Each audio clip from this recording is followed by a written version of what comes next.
scholars. And then he says, وَرَفَعُهُ لِصَوْتِهِ عَلَيْهِمَا. This is another real big problem in the modern time. Raising the voice when the Quran is being recited or when the Hadith. Like, for instance, today, and it's a problem because, like, I got in the bus and the driver had the Quran radio on, and I asked him to turn it off, because either you listen to Quran or you can talk, but you can't do both.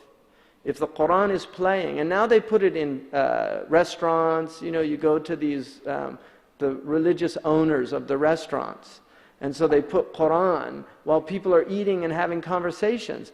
It's unbelievable. Like, the early people would have never done anything like that. They would have never done anything like the Quran is background music or something. I mean, that would be like kufr for them to do that. So unfortunately, this is out of the ignorance that people don't know these rulings. But you cannot speak. You should not speak when the Adhan is being recited. You should not speak when the Prophet ﷺ, when the Adhan was right, they said that it's as if we didn't know him. He completely changed. Because that's nida Allah. It's God calling you. And it's like, imagine your father is calling you, and you're just sitting there ignoring his call and continuing on in your conversation. If you had filial piety, you would run to your father if he called you. Right? And that's why Allah subhanahu wa ta'ala says, فَسَعُوا إِلَى ذِكْرِ اللَّهِ وَذَرُوا الْبِيعَ. Right? يَا أَيُّهَا الَّذِينَ آمَنُوا إِذَا نُودِيَ لِلصَّلَاةِ مِنْ يَوْمِ الْجُمُعَةِ. When the salah is called, فَسَعُوا إِلَى ذِكْرِ اللَّهِ. Just sa'i is to go fast. Sa'a, to go fast. Go quickly to the dhikr of Allah and leave whatever's preoccupying you. In this case, bay'at, which is prohibited during, once Jummah starts, you can't have any transaction. So that's one of the things that people forget.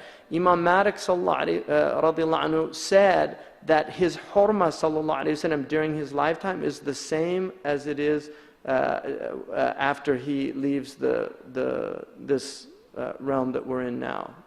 Once the Prophet sallallahu alayhi wa sallam transitioned into the barzakh, his hurma is the same. And so Imam Malik, if he was quoting a hadith, nobody could talk while he was quoting that hadith. So if somebody is quoting a hadith, you should stop. Now we have dinner and people have food in their mouth and they're quoting hadith. Imam Malik was once walking with a man, and he said, the man asked him about a hadith, and he said, Kuntu arba'u bika. You know, I used to have a higher opinion of you. He said, I never thought you'd ask about a hadith while we were walking.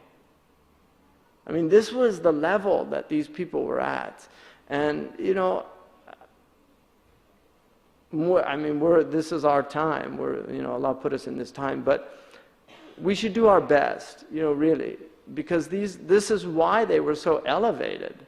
I mean, this is why they created the civilizations that they created. Because they were those type of people. They were very serious people.